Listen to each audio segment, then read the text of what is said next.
All right, good morning. So today is going to be lecture number 9. It will be the third lecture on on regression, and we'll be looking specifically at regularization and performance metrics. This will be the last lecture on regression. From next week onwards, we'll be starting with clustering. That is, if I can complete the slide deck for today. There's about 45 slides. I've no new updates on the exam 1. It will be on the 14th. You'll receive more instructions either by the end of this week or definitely by Monday. But it is going to be online, so you don't have to come to class next Wednesday. There'll be a 2-hour window in which you can have about either 75 minutes or 90 minutes in order to complete and upload your exams. It'll be there on Canvas. The other thing I wanted to mention was, as you have seen, there is quite a bit of overlap between the classification and regression. So even though we say that it ends at lecture number 7, gradient descent is something that we saw in lecture numbers 3 and 4, as well as last on Monday, which is lecture number 8. So you will have questions, or actually you may have questions on gradient descent. It's just that the application that we'll be looking at would be classification rather than regression. That would be the only difference. Some of the things we'll discuss today, which is the regularization and performance metrics, in fact, is something that we saw in classification as well. We'll just have a more expanded outlook today within regression, but you should expect questions about these things as well, except again for the application of classification. All right, so last on Monday, what we discussed was high degree polynomial regression and this idea of gradient descent. When we discussed linear regression, there was this normal equation that we were able to analytically use in order to find an exact solution, but it's not always easy to do that because of the computational complexity that is involved, especially when we move to a different kernel space. That is what we did with polynomial regression. So that's why we started using gradient descent. And within gradient descent as well, there are variations within it, depending on the amount of data points we are using in order to calculate our gradients. So that gave rise to 3 things, which we said was batch gradient descent, mini batch, and stochastic gradient descent. All of them lead us to the same spot. Hopefully, if your loss function is well defined, if your data is separable, and you have a well-defined data, all of them lead to the same global minima, but the path they choose is very different. Stochastic gradient descent takes a large number of iterations and epochs in order to get to the same stage as something like a batch gradient descent. The difference, of course, is that batch gradient descent, we're not always able to calculate batch gradient descent. It's computationally very intractable, depending on the amount of data points that we are going to have. Mini batch gradient descent is more of a combination of the 2 things, where we take the best of both worlds in order to find our solution. So this is more of a summary table in terms of the different ways that we can solve for regression. The normal equation is very fast. The reason being that we have access to an exact solution. We're not doing any iterations. Given a single iteration, we are able to find our solution essentially. But the problem, of course, is that we require that inverse. That makes our memory requirements very high. So the performance with large P, which is if you have a large number of features, it's very hard in order to use normal equations. There is no normalization required because we are directly matching the X transpose against X. So essentially, X transpose X, which is your covariance matrix, is used in order to find your inverse. So there is this kind of a built-in normalization that exists within the normal equation. But that is not true for the other ones, the gradient descent, batch gradient descent, and mini batch gradient descent. So normalization is required everywhere. The performance with large N, of course, is now dependent on the size of your data. So if it's very large, then batch gradient descent is going to be very slow in terms of the memory requirements. It's very high. So your performance might not be very good with large N. It's not able to approximate your gradients very well. The opposite is true for stochastic gradient descent. While the memory requirements is minimum, the performance with large N is also going to be very high. Large P also is going to be very high, but the problem, of course, in stochastic gradient descent is that you need a lot of iteration and computational resources to go through those epochs in order to find the solution. Again, mini batch gradient descent is kind of somewhere in the middle. So today's lecture, let's start with looking at a variation of this, which is going to be Newton's method of optimization. Now, there are if you're taking a optimization course, an entire semester is going to be spent on just talking about all these possible variations that might exist, right? So we are just going to go through it very quickly in the next just few slides. What I want you to focus on within the Newton's method and gradient descent is more the motivational aspect, the conceptual way of thinking about it. And it does give us a very nice way of thinking about gradient descent as well, the Taylor series. So this is essentially what Taylor series is. Given a certain point, x, I can find an approximation of that point, of the area surrounding that point, given this kind of an equation, which is f of a, your mean, plus f of a divided by 1 factorial into x minus a, plus f double dash, which is your second derivative, and so on. So what this is doing is giving it as an approximation of a function f of x at a certain point, which is a. So this gives us a different way of thinking about optimization. So let me try to motivate this based on gradient descent as well as Newton's method. So until this point, right, whenever we discussed about gradient descent, we always, if I'm doing a two-dimensional graph, we always had this nice looking convex function, and we always said gradient is always giving us this tangent.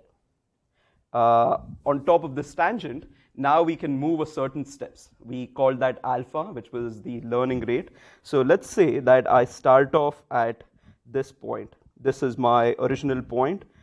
Let me call this as theta naught, my initial point. What I do is, our goal is now to move towards the minimum, the least possible loss that is available to us. Again, the loss is never going to be zero because of the fact that you'll have an error, you'll have some regularization terms, but there is a least possible loss, and that is our goal, to get to that stage. Gradient descent, what it does is it gives you access to this gradient, which is a tangent at this point, and tells you that you need to move a certain amount, let's say 5 steps, which is alpha, to this particular spot here. And now you will recalculate the entire thing. That was one iteration. Now you recalculate the loss again for this theta 1 in order to find my loss again. So what you have essentially done is you have tried to approximate this region of your f of x. So if this whole thing is f of x, you have tried to approximate f of theta plus alpha theta dash. And this alpha was your learning rate. So there was a small amount of change that is based on theta, and you try to calculate what that function would be. Right? So it's a instead of looking at it as a point process, now you're looking at it as theta plus delta theta. So there's a small interval on top of which you have tried to find your gradient. You have approximated your function f, and based on that approximation, you have decided theta 1 is probably my best bet in order to solve this equation. Of course, there's many ways of calculating what alpha is. We can start by pre-scheduling it to be like something like 0.01. And then based on the epoch that you're in, you can then schedule it to say that after 50 epochs, it could be like 0.001 or so on, which is exactly what we saw last time. But this is not the most appropriate way of finding it, right? Because if even in this simple situation, our f of x is in fact a parabolic curve, but we are using a tangent, a single line, in order to find our, in order to approximate our best solution. What Newton's method does is it gives us it adds an additional complexity to this problem. So if I were to redo the same thing, so let's say in Newton's method, I have this. Instead of trying to find theta 1 based on this line, it tries to find theta 1 based on another curve. It constructs a curve something like this and says, okay, based on this curve, my minimum is going to be here. So this would have been theta 1 to theta naught to begin with. And it's going to say that this is probably the minimum that is going to exist. It's going to construct its own curve around this point. Rather than constructing a line, which is my gradient, it's going to construct its curve, which is based on the second derivative. And it's going to say this is my point, and it's going to go down and find theta 1. This is essentially the motivation for how Newton's method is going to work. Rather than trying to find a line search in order to approximate theta 1, which is your best possible parameter, it does it across another convex curve. So again, once you're here, it will construct another curve, and given this is theta 2. Same thing would have happened in gradient descent as well, except it would have been a curve at this point. It's a gradient. It shouldn't go inside. It's a tangent. It shouldn't go inside. My drawing skills here are not the best, but essentially here you would have taken like theta 2. Right? So it's still doing the same thing. At every point, you're still calculating that tangent and trying to find the best approximation. In Newton's method, you do it across a particular curve. And the curve, this equation here, is given by your f of a plus f dash of a multiplied by some x minus a divided by, I believe it was 1 factorial, plus f double dash of a given x minus a whole square divided by 2 factorial, I think this was it, but maybe I'll recheck this, what exactly this was. But this curve is defined by the second order approximation of Taylor series expansion. So this is why, and of course, the good thing here is because there is a better approximation, in a less number of iterations, you'll be able to get to the minimum. That is the hope of Newton's method and any methods that might exist for optimization. So looking at it from a Taylor series perspective gives you a different idea of gradient descent. Same thing with Newton's method as well. The problem, of course, with this, which we'll discuss in a bit, is the computational complexity of finding the second order derivative and using it in order to approximate these curves. Any questions regarding like the motivation or conceptual part of gradient descent and Newton's method? Yes. So is that equation just fixed, or does it go like to the end, I guess? So the question is this equation fixed, or is that something that exists? So this is what we'll call a second order approximation of Taylor series. That is f triple dash of a x minus a cubed by 3 factorial. And it keeps on going until infinity. Essentially, what Taylor series tells you is that given a certain function and its derivatives, I'll be able to find a local approximation of that function without knowing what is going to happen at another point. So it's like f of x plus some alpha. You'll be able to find it based on the fact that you have access to all these derivatives. So you just use the second order. So like if you were to do like theta sub 3, would you just still use the second order? Yeah, we would still use the second order, yeah. Yes? Newton's method does use a learning rate. You can use a learning rate within Newton's method as well, except what it means is different. So learning rate in tangent on gradient descent is this, given this line at this point, let's say is theta naught. This is theta naught. Oh, so this point here is going to be theta 1, and the difference here is alpha, right? But alpha within the case of Newton's method is on this line segment here. So essentially it is going to be a curve rather than a single line. So yes, you're going to still use a alpha parameter. You can still use alpha parameter here, but it's going to be different. Now there are different research topics that exist. These methods by themselves, alpha, it's called line search methods. There are methods in order to find what these alpha parameters are going to be. And Newton's method is in fact one of them that you can use in order to approximate that line search. So based on the way we'll be defining optimization functions, you will or you will not use alpha. But in most cases, there will be an alpha parameter that is going to be there. Any other questions?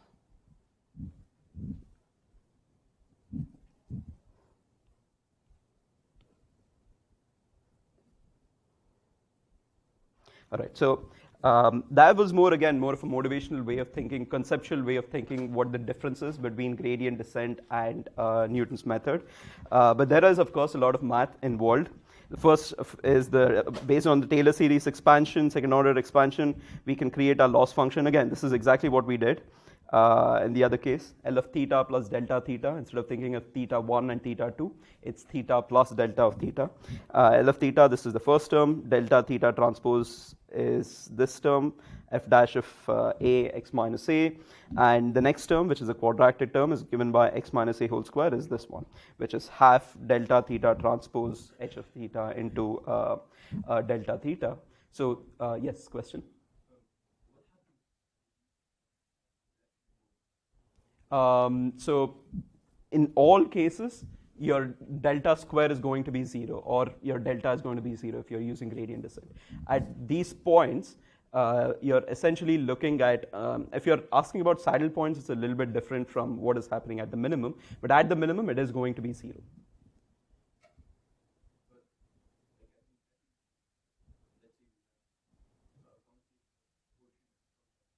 Yeah. Yeah, exactly. So the problem, Newton's method is very problematic when you have that in the case that you're mentioning, because it can never get out of the local minima, since it will create a loop on within itself. I think I have a slide later down the line. Yeah, so if it's within this kind of thing, where you have this local minima, non-convex portions, the Newton's method itself creates its own convex function. Right? It's trying to approximate a convex function by creating its own convex function. So even though the original function, if it were concave, it doesn't know. It'll still create this convex function, and it will always be within the loop. It will never be able to get out of the local minima. So that is like one of the biggest problems with Newton's method. It's not as preferred, especially when you have large amount of data as well as features, because of this reason. In fact, because of that, there's other kinds of research that goes in, where if you take gradient descent, I mentioned the line search algorithm methods, right? Instead of predefining alpha to be 0.01 and then scheduling it, you can use gradient descent as a way of trying to, you can use Newton's method, or a quasi-Newton method, I think it's called, in order to approximate alpha within the gradient descent based on a second order derivative. I believe the algorithm itself is called LBFGS. I don't exactly remember the full form, what the acronym for this is, but there are different methods that can use these kind of quasi-Newtonian methods within like deep learning frameworks as well to get results.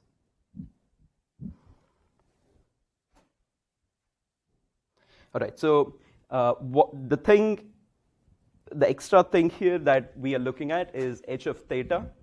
This is what we are going to be calling as a Hessian matrix. So Hessian matrix is a function. It's literally just a matrix of second order derivatives of L of theta, which we call as Hessian matrix here. Of course, this requires that our function L of theta be twice differentiable.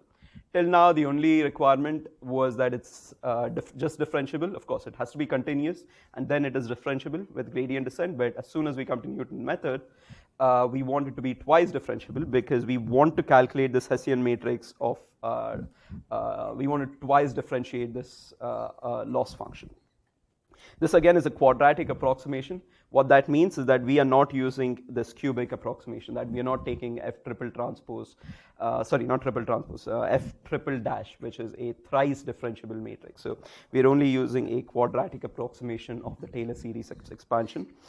Of course, it's a better local approximation of L of theta than only first order gradient, because again, as we saw, first order gradient was just giving you a simple tangent, while something like a Newton method is giving you this kind of it's approximating the curve itself as a convex function using a second derivative. Just a quick note on the terminologies that we are using. Last Monday, we looked at another matrix that was something like this: delta theta 1 MSE, delta theta 2 MSE, and so on, right? So this matrix is what we are going to be calling a Jacobian matrix.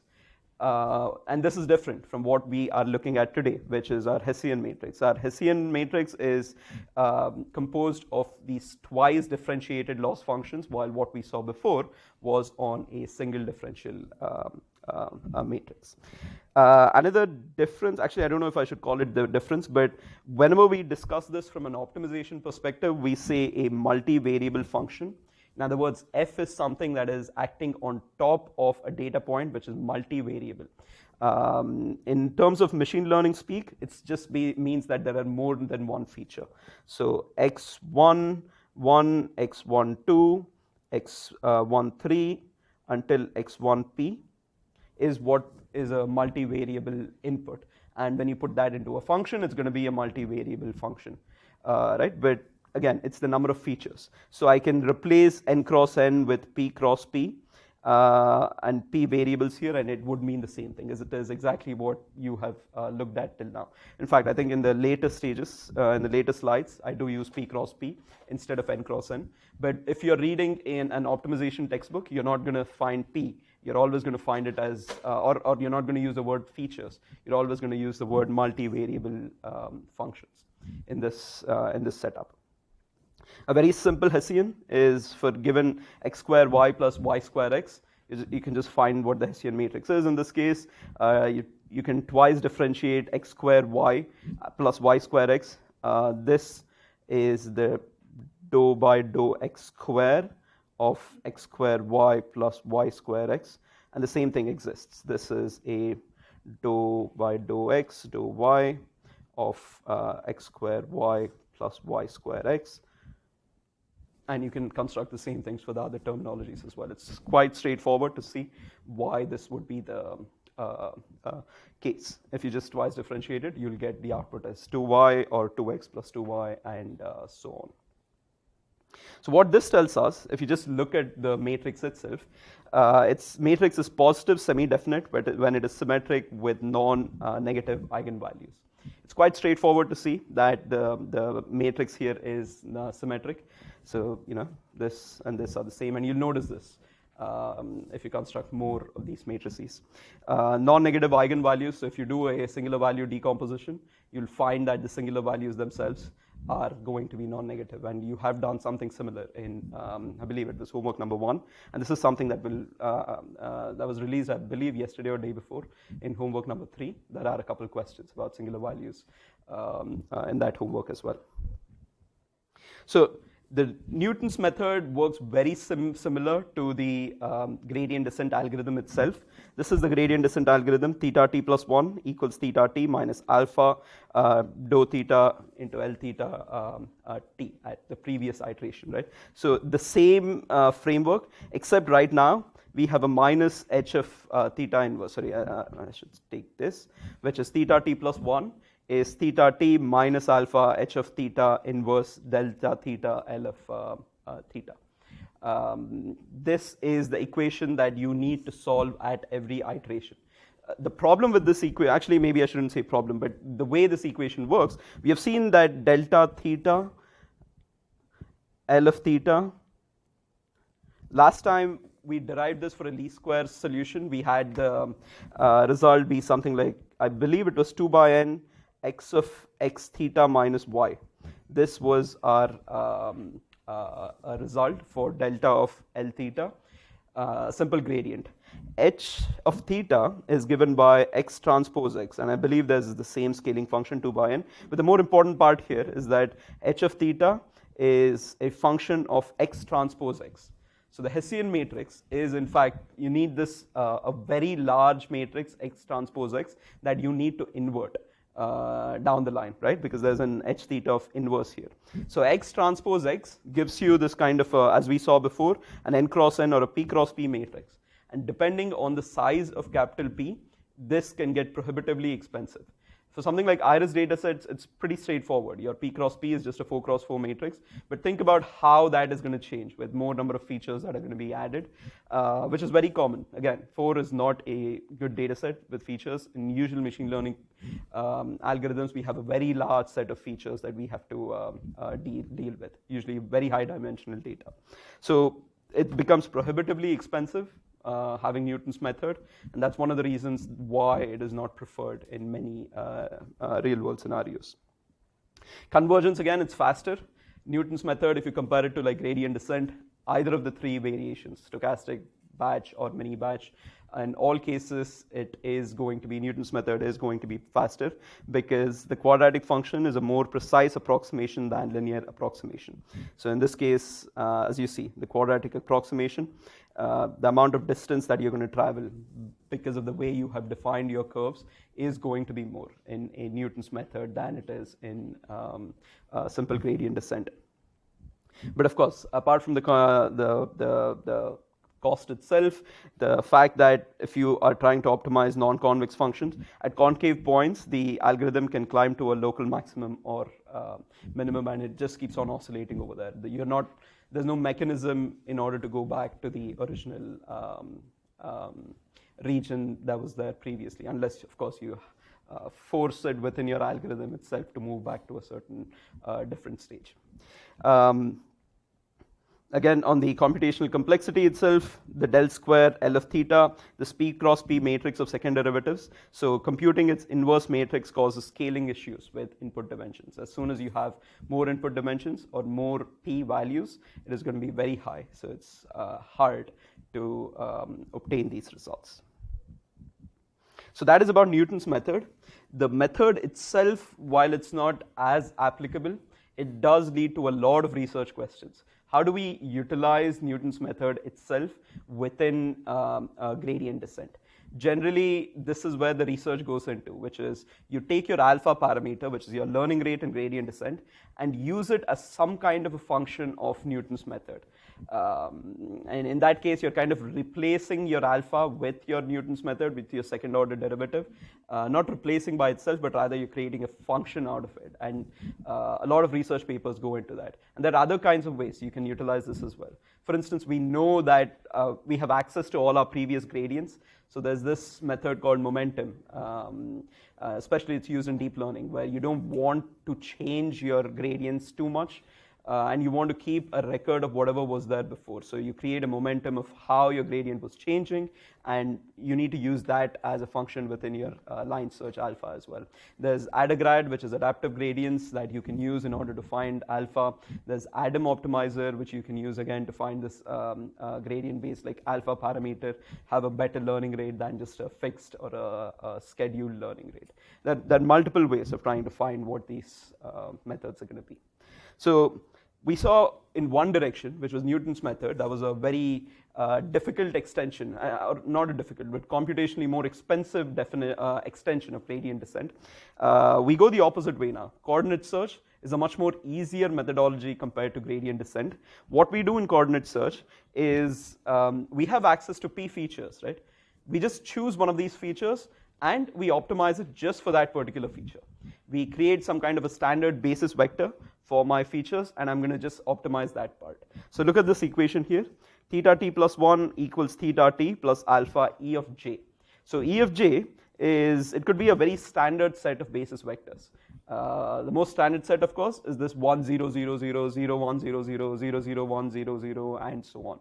That means that at every feature value, I can go in and change the error. I can look at the error for that feature value, and I can optimize just for that feature thing. And I can do this on a loop. I can do it over and over again across all my features in order to get to a certain minima, which is going to be, and this optimization algorithm is something that is called coordinate search. Next is coordinate descent. It's a little bit more intelligent version of the coordinate search itself, where instead of using the basis vectors and changing based on those basis vectors, the errors, I look at which the minimum change in, or the maximum change is going to be within each feature basis vector, and I'm going to use that in order to change my theta parameter. So this is something that will be called coordinate descent. Again, another variation on top of gradient descent. It's just that at this point, you're looking not at the entire loss and the gradients, but rather it's based on the delta theta of j. This j was not present in gradient descent. It's there in coordinate descent. That means that you're looking at it from the perspective of individual features rather than from the whole parameter set as a whole. But we won't go too deep into either of these algorithms or Newton's method, because again, this is not an optimization course. This is essentially just to give you an idea of how you can perform optimization within the machine learning setup that we have. Coordinate descent is better than coordinate search because the number of times that we'll have to do, the intelligence in terms of choosing the better axis or the coordinate in order to optimize is going to perform better in terms of convergence. So the advantage, of course, is that it's very simple and easy to implement, and it's scalable as well, less memory consumption. Again, the reason being that you're not looking at the differential from all possible theta parameters, theta p. You're looking at individual theta parameters. You can store a number, and then you can compare all these numbers to say, okay, this is the maximum, so maybe this is the coordinate that I need to descend along, and you can find your optimization direction. Instead, of course, in gradient descent, what you would have to do is calculate that Jacobian matrix, that entire Jacobian matrix, and based on that, you need to find your loss function, your gradient direction, in order to optimize in that fashion. But of course, coordinate descent, you're just looking at a single element within it in order to find your solution. But the limitation, of course, is that it's very difficult to optimize. I don't know if it's very visible in this case, but this point here at -2, 2, you're looking at it from two coordinates. I'm choosing, let's say, these two coordinates here, the y-axis and the x-axis. So in this case, either of these things don't give you a better response, don't give you a better result, because the loss is going to remain the same thing. So the algorithm is at what we'll call a saddle point, which is that there's no change at all in the loss function in any direction that it is seeing at this point in time. So it's very susceptible to these kind of non-smooth loss functions and functions. So in this case, of course, that's why usually gradient descent, especially with stochastic gradient descent, where we have that randomization function, it's probably one of the best algorithms there is in terms of, or maybe not the best, but the most practical algorithm there is. It almost always works in a lot of scenarios. So you can use that in many cases, including very, very deep learning algorithms versus very simple iris data set as well. You can use the same optimization algorithm. All right, so that was about the optimization framework itself. As I said, we rushed through this very quickly because the focus of the course is not about the optimization frameworks itself. Rather, it's to give you an idea of how, what we are doing in order to get to this kind of a minimum, in order to optimize towards a minimum. So what we'll be looking at as the main part of today is going to be this idea of regularization. We have touched on this topic quite a bit. In fact, I believe there was a sub-question in homework 2 as well, where we talked about regularization. But in regression, it's a little bit more intuitive to understand what regularization is rather than classification. Again, as an application, classification is very intuitive. All you're doing is just separating data based on the classes they belong to.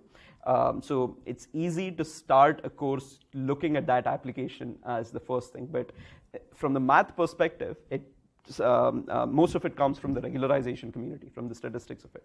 So in some cases, this is going to be more intuitive. And regularization is one such topic where it is more intuitive to look at it from the regression point of view. So what is regularization? It's essentially a set of constraints that are added to our models. The goal of regularization is to reduce sensitivity to noise and reduce overfitting. So this is from a statistical point of view, these are the two things. But from machine learning, one thing that regularization does is move away from optimization and go into the learning part. Because again, in machine learning, our goal is not to fit the best possible model on training data, but to make the best possible model on validation data or the test data that we won't have access to during training. So we don't want to overfit everything to every single data point. Rather, what we want to do is learn a generalized function that can look at any amount of test data in order to give a good result. So that is what regularization helps us achieve. It helps us move away from optimization into a more learning setup by introducing errors and constraints essentially into our training framework. So the way we do this kind of regularization is by constraining the coefficients. And this is what we saw in SVM. I believe we had a C norm W square, right? So this is essentially what we saw in SVM as well. This was a regularizer, our norm of W, where we were constraining our coefficients, which in that case was the W, or you can think of it as norm theta square as well, where we were doing it on the parameters of the model. That was a regularization. There are three kinds of regularization based on how we are going to define this. And those we'll discuss right now, which is ridge regression, lasso regression, and elastic net regression. Let's start with the first one, which is ridge regression. This is what we saw in SVM. where we would adding this penalty or this constraint into my loss function. C norm W square was what we were using. Now we'll look at it as gamma norm theta square. And of course, there'll be a normalizing factor, which is going to be capital N. And in this case, we are trying to fit data, and this regularization term is added to the cost function. Now, this cost function that we're using here is a MSE, so mean square error, or a minimum least square cost function.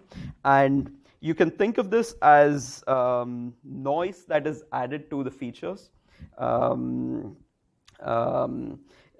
Noise that is added not to the features, sorry, but to the importance score. And the reason we are doing it is to reduce the noise on the features.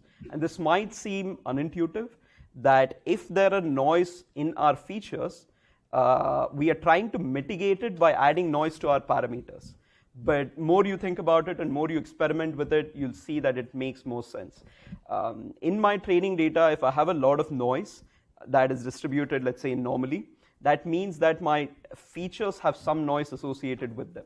So I should not overfit or train my model to have the same importance scores on all these features. Rather, what I need to do is add a certain amount of noise on my importance scores as well. And this importance score is essentially your parameters, because we are doing a theta transpose of x, right?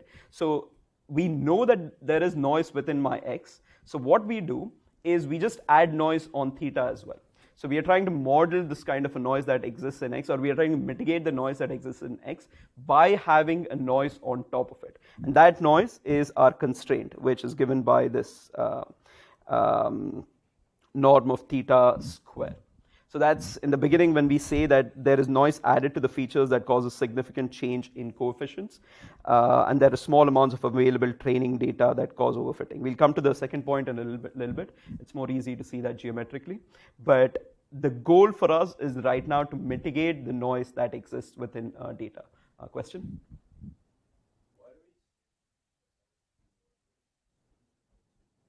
L2 norm is, I think in classification we showed this image where if you have this line, you have this data point here and data point here. L2 norm gives us this kind of region within the difference between the data point itself and the class. Same thing exists in regression as well. There is an error that exists between this point here and the minimum distance to this point. This error E is, let's say, an absolute difference, just a yi minus yi cap, which is my prediction versus my true input. L2 is, you're not just looking at that simple distance between the two, but you're looking at the area that can be covered by the two things. Because again, this point, I'm assuming that there is some noise added to it, and this is based on distribution. So technically, this point could have been here if I had a different kind of, if I had used a different, if I had sampled it again, maybe this point would have been here. So by using an L2 norm, you're accounting for this kind of error that exists within the data point itself.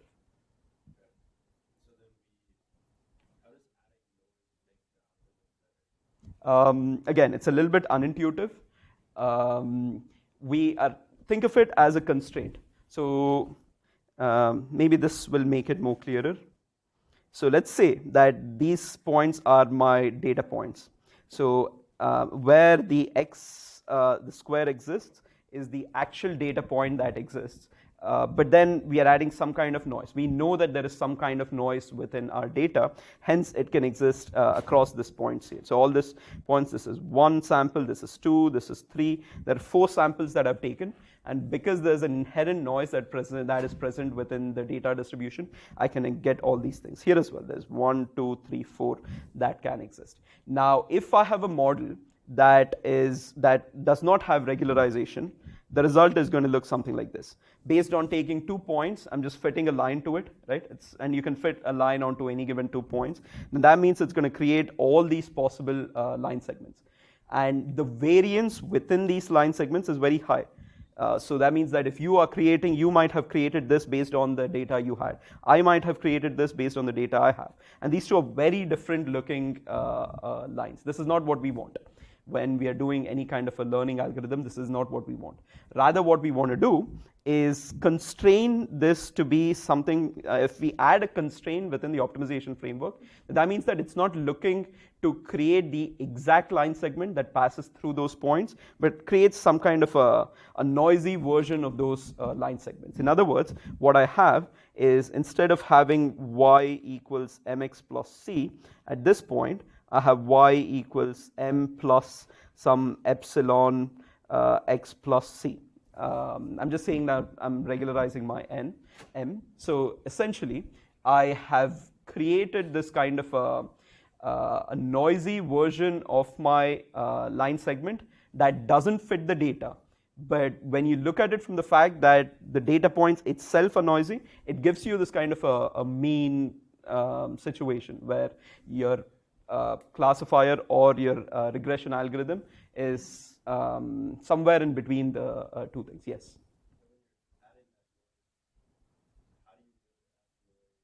On this example, where it splits the difference between them, because if the noise was in the other direction, then it would be even farther off. So noise we are assuming is random. So we are assuming that the kind of noise that X is dealing with is this kind of a Gaussian noise function. So in most cases, it's going to be mean, and then it's going to be around the side. And that is accounted for by having this MSE loss function. So regularization as well. You'll see when I bring in some examples, the regularization, this constraint that exists at this point, what it does is it reduces the theta itself, which is, it puts this kind of a artificial limit on what your theta parameter can be within the cost function, so it doesn't go very high. In other words, if it's a function like this, this is very simple.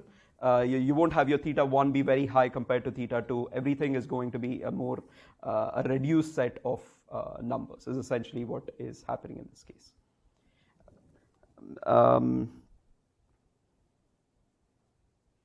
Yeah, so this is probably another way of looking at, yes, question? Difference between standard regularization and rich regularization. So can you repeat the question, sorry? I've heard the terms like just normal regularization, and then this is a separate thing called rich regularization. Are they different or are they same? So I don't know what you mean by normal regularization, but whenever we say just do regularization, we always mean ridge regularization, which is L2 this thing. But I think in the beginning you mentioned something called feature regularization, and that feature regularization is what we are going to call lasso regularization. That'll come in a bit. But I don't think there's anything called normal regularization, but if someone says, let's do regularization, then that means that they're referring to L2 regularization, which is this ridge regularization. Standard regularization, like the normal. This is the standard regularization. So ridge regularization, which is L2 regularization, is the standard regularization. What it does is it tries to make sure that all your features, or not your features, sorry, your theta has low values associated with it, right? So if your theta is equal to 0, 0, 0 until 0p, then this is just a x-axis. So an x-axis is basically a slope 0 with some bias, of course. But so this red line here, for this is the case with gamma is equal to 100. That means you're penalizing it a lot. Let's go back to the equation itself, where your gamma is something that you're multiplying to theta, right? So you can control the amount of regularization based on this gamma parameter. If this gamma is very high, then that means that your theta will be as close to 0 as possible. So that means you'll have this red line that exists here. That also means that all your theta parameters, so on the y-axis that you see, what you have is the absolute value of your theta parameter. So it's going to go down to almost 0. If your regularization is less, which in this case is 0.05, then that means that you're not really penalizing anything. You're letting the cost function, the MSE cost function, dictate what theta parameters are going to be. Because if I go back here, your first function still exists. There is still a theta parameter and MSE function, but then there's a penalty, a constraint that has on theta, right? So if your gamma is very less, then that means that this is not contributing to the loss. The second term is not contributing as much to the loss as compared to the first one. Yeah? So your theta is only dependent on that. So this is another way of trying to look at what or the effects of what the regularization is going to be. These three are for different values of gamma. You can see essentially, like if you have a very large regularization, what happens versus if you have low amount of regularization, what happens. Again, it's not always good to have no regularization, because if it works well on your training data, doesn't mean that it's always going to work on your test data. So you want to make sure that it's working well on both your training and validation data, and that's why you add regularization. But regularization shouldn't be too much, because then it's going to be independent of data, right? So if all your thetas are 0, then your theta transpose x plus there's going to be a bias term as well that we haven't regularized in this case. So if you see here, the bias is 1.5. It's only dependent on bias. It's not dependent on anything else, your model, which is not good, because bias is independent of data. There's no b into x that is happening. It's just b that exists over there. So there always has to be this kind of a balance that you need to choose, and that is where you have gamma parameter that comes in. Yes? Is ridge regularization based on the assumption that we don't have enough data to accurately represent characteristics of this system? So ridge regularization is dependent on two things. One of which is, yes, you're correct, that we don't have enough data in order to model a good regression algorithm or any kind of a line segment. Another thing is that maybe one of your features is overtly dependent. Your output is dependent on one of your features, which means that this graph can look something like this. Everything else can be 0 while this. So that means that when a single data point is somewhere out of distribution, maybe this is an incorrect way to put this. Single data point here is somewhere at this spot. So when you're using your MSE loss function, this error, since it's squared, is going to be very, very high. So that will skew your model quite a bit towards just that one data point. So that is when the ridge regularization comes into picture. It doesn't want your W to account just for this one point, so you regularize it, or you make sure that that theta is less. So two reasons why we do this kind of a ridge regularization. One, when you have data points that are anomalous in nature, which are very, very far away from the distribution that exists, and another one where you don't have enough data in order to get a good model representation.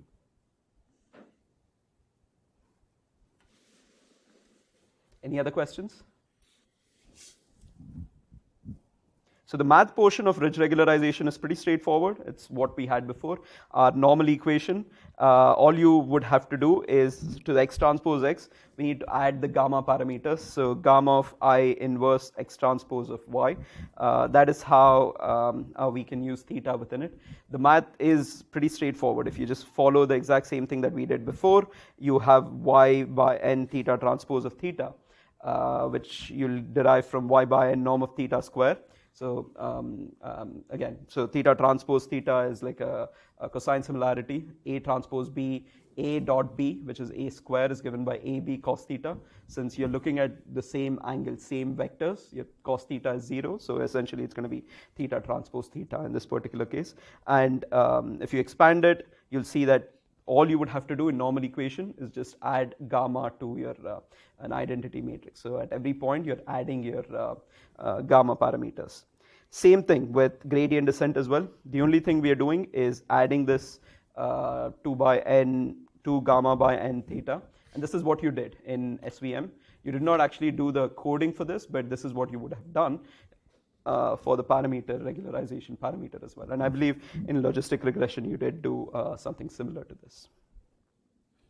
So that is about ridge regression. Next is lasso regression. The lasso is actually an acronym for least absolute shrinkage and selection operator.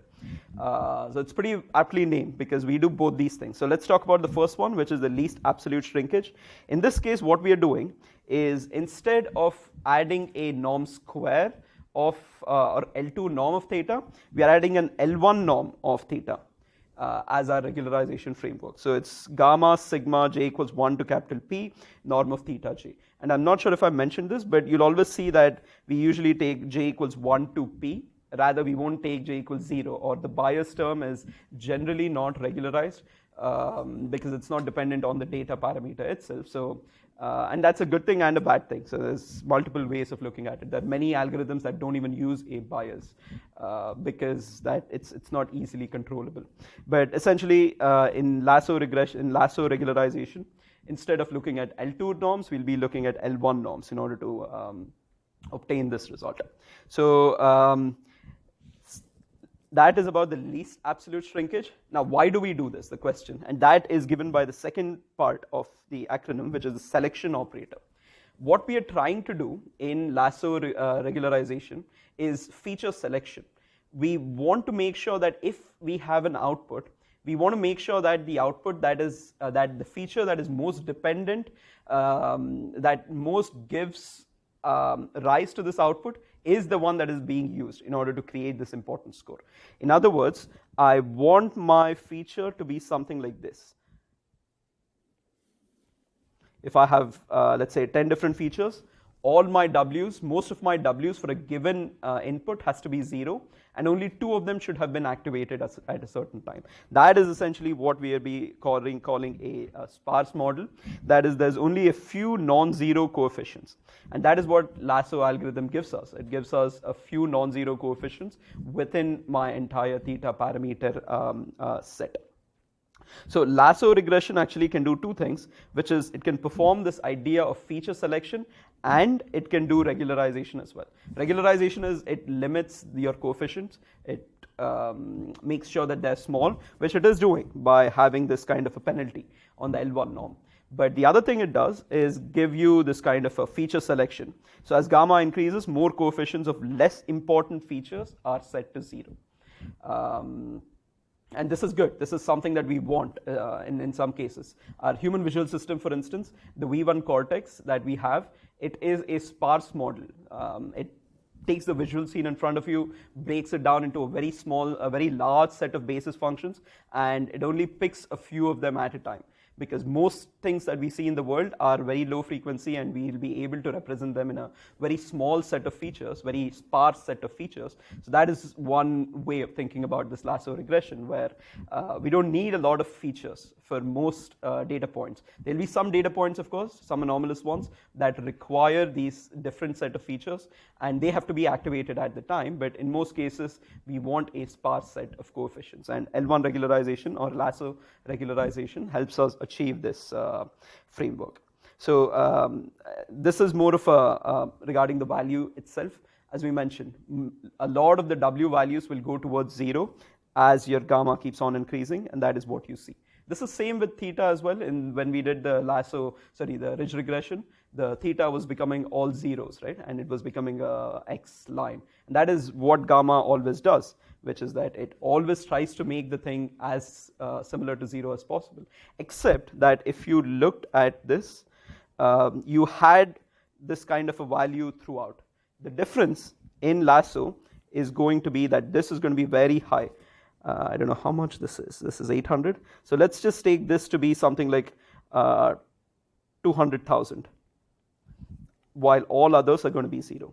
So probably if you take the square error, this error, if you add up across all the W's, will end up being the same as this. So there's 2 different ways of creating the same error, by having small values that are distributed across all my feature set, or one very large value and all other zeros. So that is kind of another kind of a quantitative difference between lasso regularization and ridge regularization. Any questions?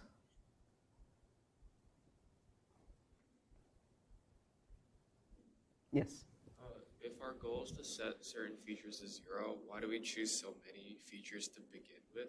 So, so there will be certain data points that will require these kind of features. In most cases, for instance, I'm looking at the scene right now, right? In most cases, Everything I'm seeing is like gray. The only difference, which we call a high frequency component, exists at the edges between, let's say, that white and gray, or that white and, I don't know what that color, gold, olive, something like that. So the edge that exists is where the high frequency components are. So if I were to divide the scene into, based on the number of times an edge component is activated versus something like a simple color component, or a low frequency component is there, the low frequency component is always going to exceed my edge component. So if my algorithm, I want to create an algorithm with, let's say, only 10 features, it helps me to have these low frequency components all the time compared to edge components, because the error that I'll get within this visual scene will be much lesser when I'm using these kind of low frequency component. So if I'm strapped for the amount of features that I need to use, then I want to use these kind of sparse features in order to create the scene and to create the algorithm. Yes? Can you elaborate a little bit more about like the bias? Because like I was under the impression that you add the bias to like avoid having to deal with like zeros. So the reason we add bias is because, if I can go back to this one. Yeah, so the reason we add bias is the intercept essentially is something that we want. We want to choose our coordinate axis to start at 0, 0, and this is why we choose a bias. That otherwise, if there's data point somewhere here, we could have chosen something like this as our coordinate axis and said that this point here would have been 3, 4, or something like this, in which case there is no need for a bias, right? But we don't want to do this, and hence we add a bias as just as an intercept way of looking at the data points. It's the good thing about bias is that it helps us with the calculations of everything else within the framework. The bad thing about the bias is that it's something that is fixed. I cannot change it during inference or during test time. It's not dependent on the data point itself. So it's one of these, it almost acts like a learnable hyperparameter which does not depend on the data part during the test time, right? So it's not something that we want generally, and but it is something that we need in order to do all calculations. Yes? Can you go back to slide 24? So in this specific example, if we wanted to choose the optimal gamma, it would be between 0.5 and 1. Can you repeat that? If you want the optimal gamma? Yeah, would it be between 0.5 and 1 here?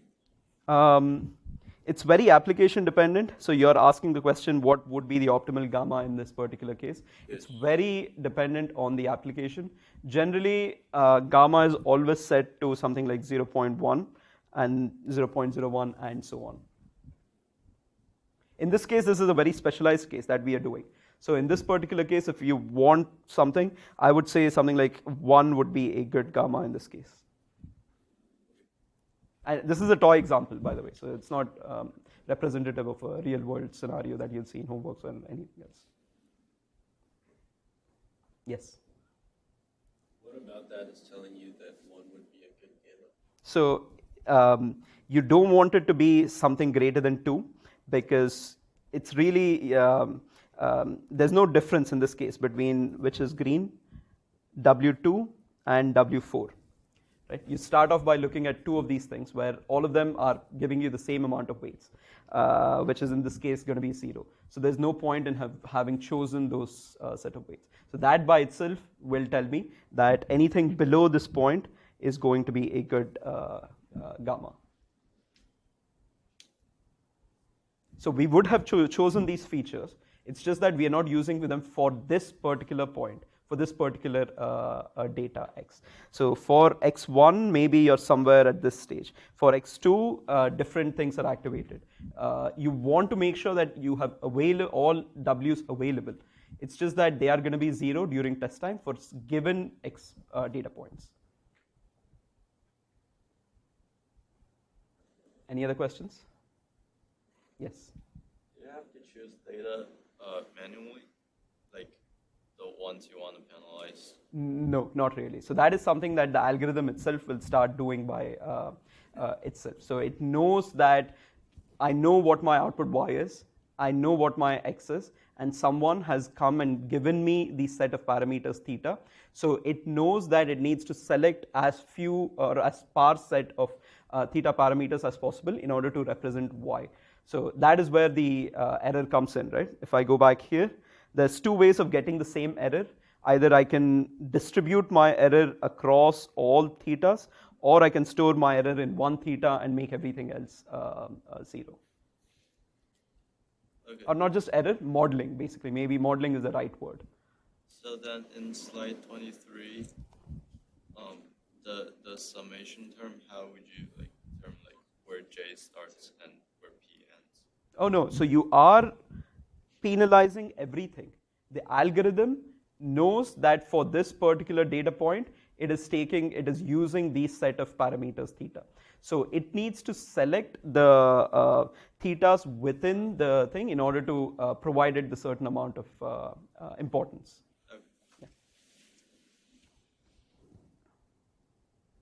Okay. Any other questions? So this is an important slide. This is something that was there in question number 2 and in question number 5 in the homework.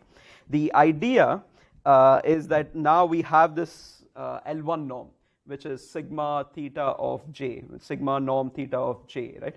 And again, similar to ridge regression, we can do gradient descent, and the way we do that in gradient descent is having this alpha dou L theta by dou theta, right?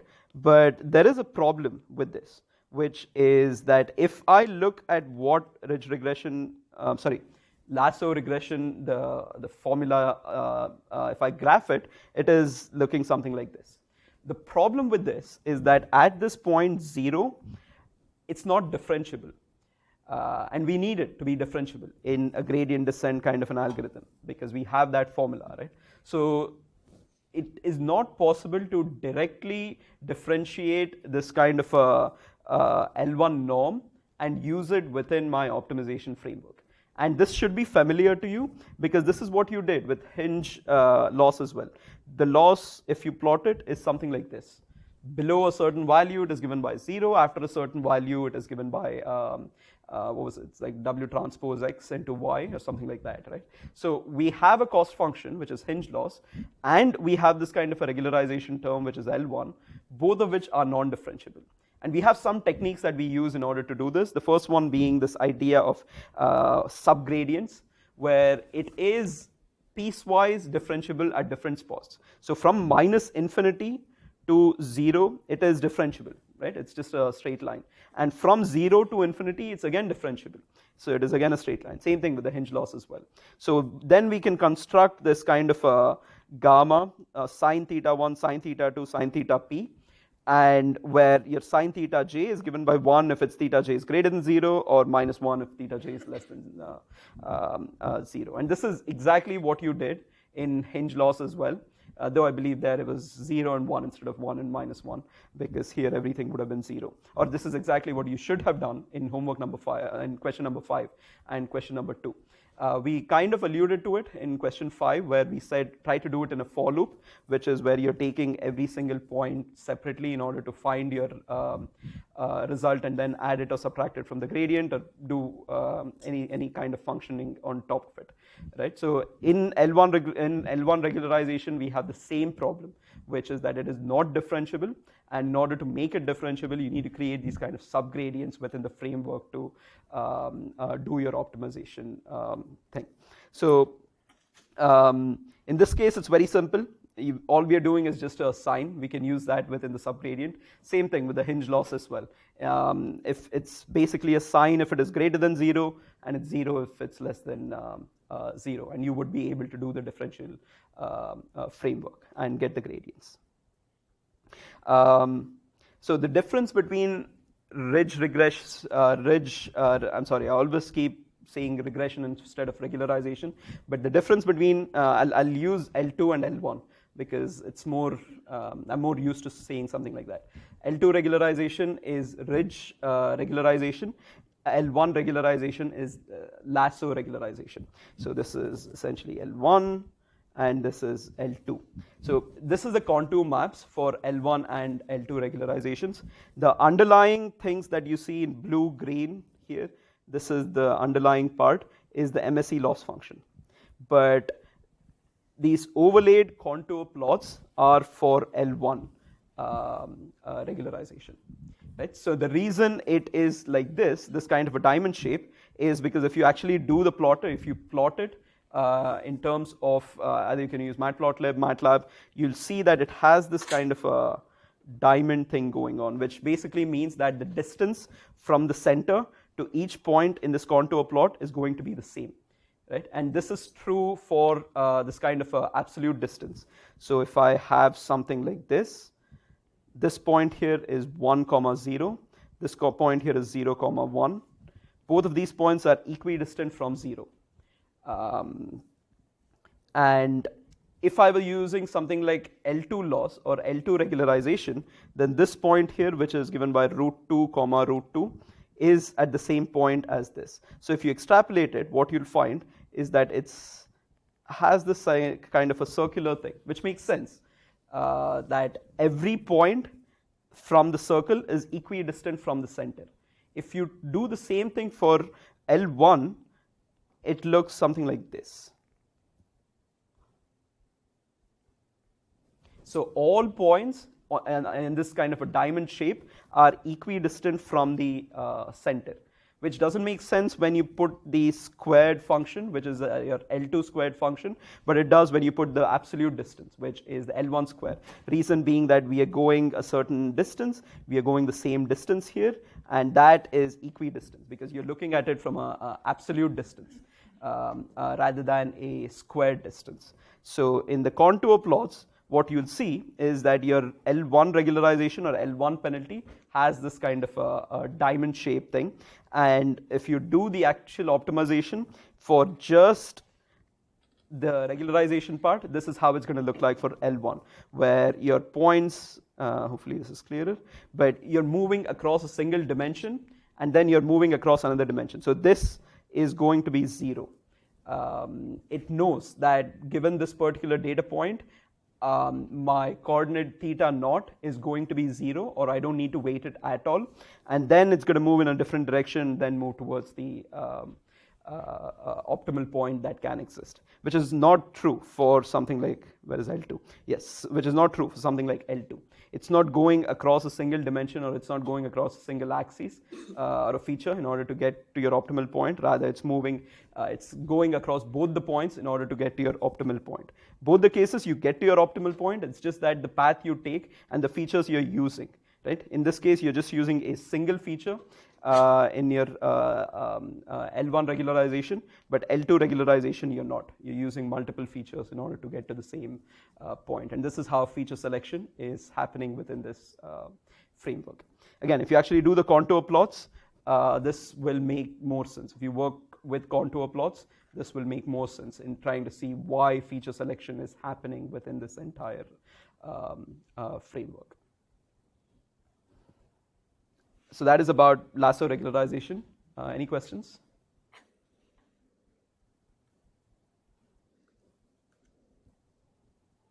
If not, then elastic net regularization is just a combination of the two things. You want the best of both worlds. What L2 regularization does to you is that it makes sure that all these anomalous points are not as well represented in your cost function. While what L1 regularization does to you is it selects the best possible features. So elastic net regularization is kind of a combination of the two things. So you have some kind of an R gamma as a multiplicand of your absolute values, while 1 minus R gamma is multiplying your theta square, which is your L2 norm of your parameter set. And it's trying to give you the best of both worlds. So this is about regularization. And the next part will be about performance metrics and model validation. A lot of this is in fact, a lot of model validation is something that we saw in classification. In terms of performance metrics, pretty straightforward. Let's say you have your different data points that can exist like this, and you have created a model, regularized model, a polynomial model like this, and you have created another polynomial model something like this. Now the goal is for you to decide which is better. Is the blue one better than the red in this particular case? And the way you would do that is by one of these three metrics, let's say distance metrics, which can be a mean squared error, where I'm taking the error between the point and the model. For every single point, you can have an error, and that error can be a mean squared error, or it could be a root mean squared error, or you're taking as the MSE and taking a root function on top of it, or it could be the mean absolute error. And based on these metrics, you can say whether the red regression module that you have or the blue regression module you have is better. So pretty straightforward, as simple as performance metrics can get in terms of regression. Of course, you have to do it across all data points. In this case, I have 1, 2, 3, 4, 5, 6, and 7. So capital N is equal to 7 in both these cases, in all these cases, and I would have to find the error individually and add them up and take the mean, which is divided by capital N, in order to find these kind of performance metrics. The next one is different. So this is not something we have seen, which is something called an R-square metric, or the coefficient of determination. So let's look at the second point here, which is R-square is a measure of the ratio of variability that the model can capture versus the natural variability in the target variable. This is what the coefficient of determination is doing. So let's try to parse that sentence by looking at the formula. R square is given by 1 minus your SS res divided by SS total. So SS is sum of squares in this case. Let's look at the first one, which is sum of squares of residual. This is yi cap, which is the prediction, versus yi, which in this case is the ground truth. This is the same as the MSE that we had before. So essentially what we are doing is looking at the sum of squares of your residual, which is your mean square error, is your numerator here, is your MSE. The more interesting part is the bottom one, which is the total sum of squares in terms of yi, which is the ground truth, and a mean value. In other words, I'm finding my ground truth of all, or I'm looking at the ground truth y values for all my data points, trying to find some mean of all these data points and finding the difference between them. I'm trying to calculate this kind of a variability of my data point against my mean. It's essentially the variance of your y factors, which is your data, against some kind of a mean. And by dividing these two things, your residual by your total, you're trying to explain the variability that exists within your model as a function of the variability that exists within the data. SS total is the variability that exists within the data. SS residual is the residual error, or the mean square error that may exist. So you're trying to create a function where instead of looking directly at the mean square error, which is very much dependent on the number of data points and the how far one of it is away, you're normalizing that based on the variability that would have existed. Right? So let's look at one example. So if I have this model here, and I have one green point that is very far away from the original one. If I look at MSE, this point will have a very high impact on my performance metric if I just look at MSE without looking at anything else. But we don't want that to happen. We want to make sure that all these out of distribution anomalous data points that are out there are equally represented. So that means that I want my green point to be equally represented as this black point here. And what I would want to do in that case is normalize it or divide by the variability that exists within the data. Because this green point existing is independent of my model, right? Blue model, red model, it could have been a yellow model, any other model, that green point does exist. So I want to include that within my performance metric. To do that, I divide it by the variability or the variation that can exist within my data itself, which is given by 1 by, yi minus y bar, which is my mean whole square. Any questions here on what the coefficient of determination is trying to, or how that is different from the previous slides metrics? We are just trying to account for the variability that exists within the data itself by adding it or by creating a function that uses both these things, the mean square error which is the residual, as well as the variability within the data.